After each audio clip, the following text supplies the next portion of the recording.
All right, let's dive in. Today, we're exploring how to build a six-figure book empire on Amazon. Ooh, ambitious. Definitely. Our source is a guide called How to Scale a Book Niche into a Six-Figure Amazon Empire. Now, I know what you might be thinking.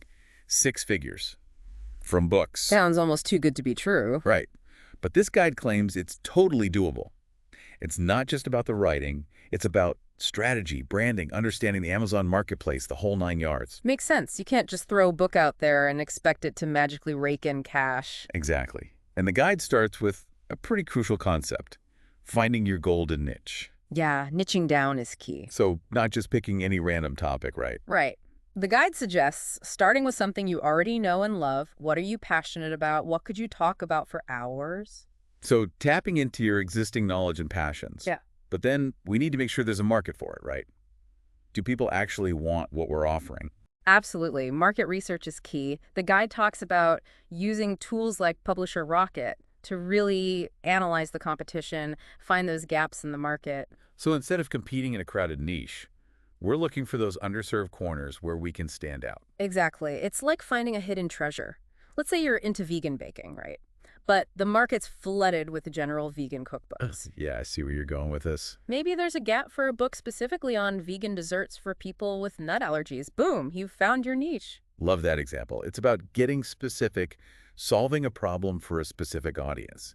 Now, the guide also stresses building an author brand, which can feel a bit intimidating. I hear you. Not everyone's a natural brand person. But the guide frames it in a way that makes sense. It's about intentionally shaping your online presence. Right, they call it the author persona.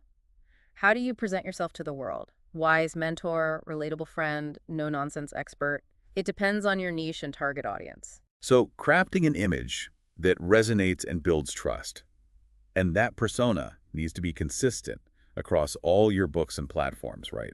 Absolutely. Consistent branding creates a cohesive experience for your readers. They know what to expect from you.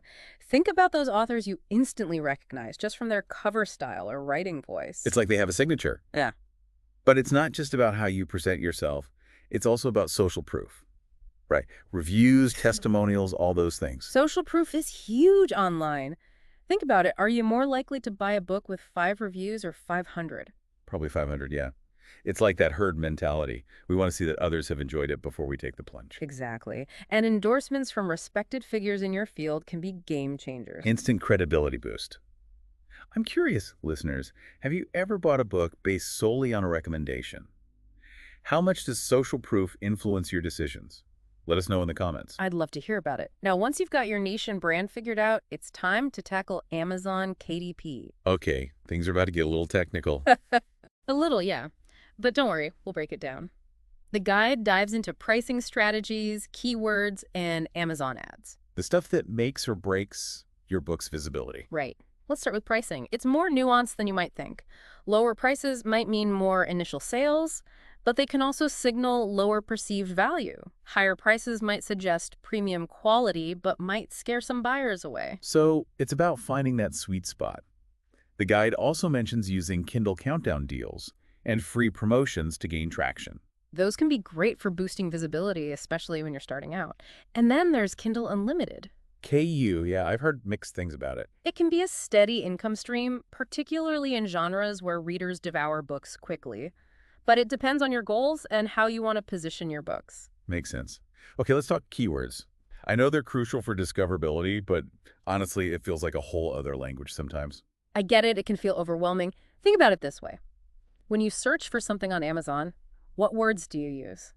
That's what you need to figure out for your target audience. So it's like a puzzle, figuring out how to make our book pop up in those relevant searches. Right. And weaving those keywords naturally into your title, description, even the back-end metadata. The guide mentions a tool called Publisher Rocket that can help with this. Yeah, Publisher Rocket can be a lifesaver. It analyzes data to help you find high-traffic keywords. But remember, it's not just about stuffing keywords in, it's about using them strategically and making your writing sound natural. Right, no one wants to read something that sounds like a robot wrote it. Okay, now for those slightly mysterious Amazon ads. I see them all the time, but I'm not sure I fully understand how they work. They're like digital billboards. You bid on specific keywords, and your ad pops up when someone searches for those terms. So if I write a gluten-free baking cookbook, I might bid on keywords like gluten-free recipes or easy gluten-free desserts. Exactly. And you can get super specific with your targeting. You can target specific audiences based on their browsing history, their interests, even the devices they use. Wow, that's pretty impressive. But I imagine it can get complex, especially if you're new to this whole advertising thing. It definitely has a learning curve. The guide suggests starting with basic manual keyword targeting and experimenting as you get more comfortable. So start small and gradually level up. Now, listeners, I want to hear from you.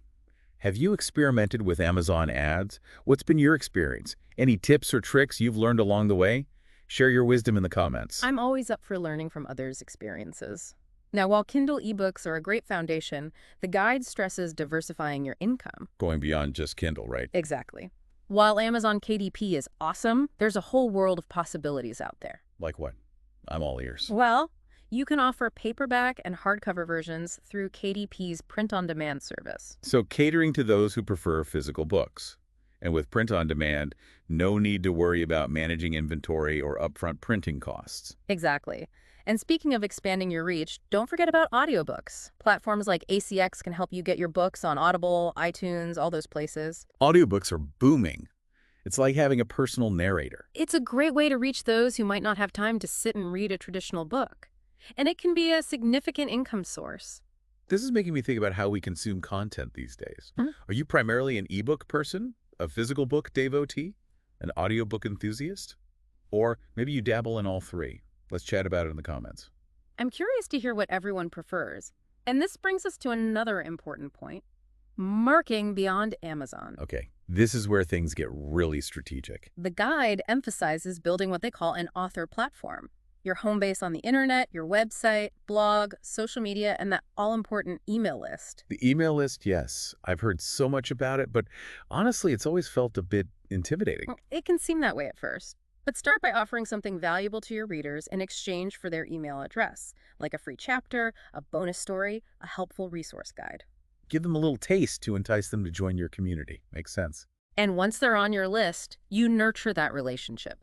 Send newsletters, share behind-the-scenes content, offer exclusive discounts. It's like a direct line of communication with your most loyal readers. Yeah. No algorithms to worry about, just genuine connection. Exactly. And speaking of community, the guide also talks about networking and collaboration. Oh, the dreaded networking word. Yeah. But I'm starting to see why it's crucial. It's about collaboration, right? Precisely. Think joint webinars, co-authoring projects, cross-promotions. Leveraging those existing networks to reach new readers. Win-win for everyone involved. Right. And this leads us to a strategy that can be particularly effective for authors: affiliate marketing. Affiliate marketing, I thought that was more of a make money online thing. How does it apply to authors? It's a great fit. Think about it. If you write books about, say, personal productivity, you could partner with companies that offer productivity tools or courses. And then I'd recommend those to my readers through affiliate links. Exactly. You're providing extra value to your audience by suggesting relevant products or services. And when they buy through your link, you earn a commission. So it's a way to generate passive income while also helping your readers. But I imagine it's important to be selective. You don't want to recommend something you don't truly believe in. Absolutely. Authenticity is key. Your readers trust your recommendations. It all circles back to trust, doesn't it? Building that loyal audience is about being genuine and providing real value. Now, listeners, what are your thoughts on affiliate marketing? Have you ever bought a product based on an author's recommendation? Let's chat about it in the comments. I'm eager to hear what everyone thinks. So we talked about diversifying income, right? But the guide takes it a step further. It's not just about having multiple streams. It's about building a sustainable model. Okay, I'm listening. Sustainable how? Well, remember we touched on the author platform. It's about creating a space where readers can connect with you directly, not just through Amazon. So it's about going beyond just selling books on a platform. Right. Think of it as building your own little ecosystem. The guide emphasizes having a professional website, an active blog, engaging on social media, and, the real gem, an email list. Email lists, always hear about them. Honestly, they feel a little old school in today's world, you know? I get it, but think of it like this. It's a direct line to your most engaged readers. You're not relying on algorithms or hoping people stumble across your stuff. So it's about cultivating that core group of fans, the people who genuinely want to hear from you. Exactly. You control the message, the timing, everything. Start by offering something valuable in exchange for their email address. Could be a free chapter, a bonus story, even a resource guide. Give them a little taste to entice them to join the party. Exactly. And once they're on your list, nurture that relationship. Regular newsletters, behind-the-scenes content, exclusive discounts, you name it. It's like creating a VIP club for your biggest fans. Exactly. Now, building a community isn't just about readers. The guide stresses the importance of connecting with other authors and influencers in your niche. Ugh. Yes, the networking word. Always makes me cringe a little. I know, right? But it's not about being a social butterfly. It's about finding those mutually beneficial relationships. So, like, how does that actually work? Think joint webinars, co-authoring projects, cross-promotions. You leverage each other's platforms to reach a wider audience. Makes sense. Strength in numbers, right? Exactly. And this leads us to a strategy that often gets overlooked by authors: affiliate marketing. Affiliate marketing. I thought that was more for those make money online gurus, not authors. It's a perfect fit for authors. Think about it. If you write books about, let's say, healthy cooking, you could partner with companies that sell kitchen gadgets or meal planning apps. And then I'd recommend those to my readers through affiliate links, right? Right, you're providing them with valuable resources that complement your book. Plus, when they make a purchase through your link, you earn a commission. So it's like a win-win. Yeah. Readers get helpful recommendations, and I get a little extra income. Exactly. But a word of caution: authenticity is key. Only recommend products you genuinely believe in. Your readers trust your judgment. I hear you on that. So, listeners, what are your thoughts on this? Have you ever bought something based on an author's recommendation?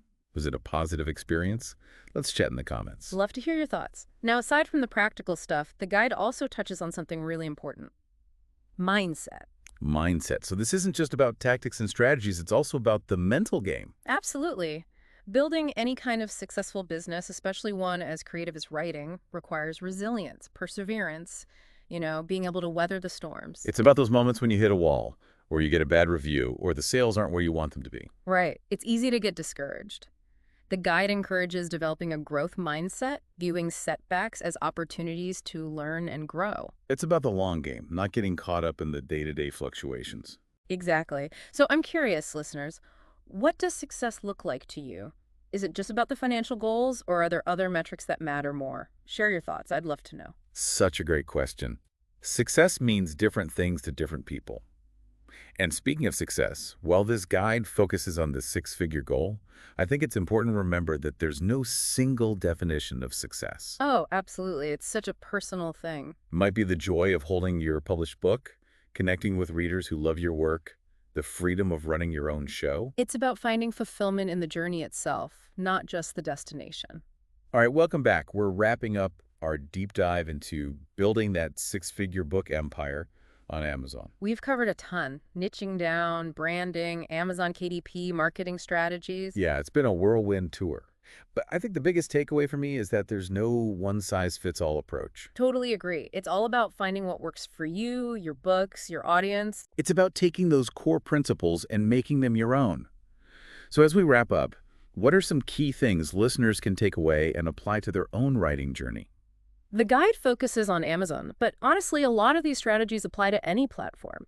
It's about understanding your audience, building that connection, and consistently providing value. It's about treating your writing as a business, right? Even if you're starting out as a passionate hobbyist. Exactly. Thinking strategically about your niche, your branding, your marketing. The guide provides the framework, but the magic happens when you put your own spin on it. Now, this guide dives deep into Amazon, but what are some other platforms or approaches listeners could try? Think outside the box. We talked about email lists, affiliate marketing, but there's so much more out there. Maybe you found success on a different online bookstore, built a community on social media. Share your experiences in the comments. It's all about experimenting, finding what works best for you. And never be afraid to try new things. Because at the end of the day, it's about the journey, isn't it? It is. And remember, building a successful writing career, or any creative business for that matter, takes time, effort, and that willingness to keep learning and adapting. So don't get discouraged if things don't happen overnight. Keep honing your craft. Keep putting your work out there. And most importantly, never lose sight of that passion that got you started in the first place. Because that passion, that's the fuel that keeps us going. Couldn't have said it better myself. So go out there, write your story, and build that empire. We'll be here cheering you on every step of the way.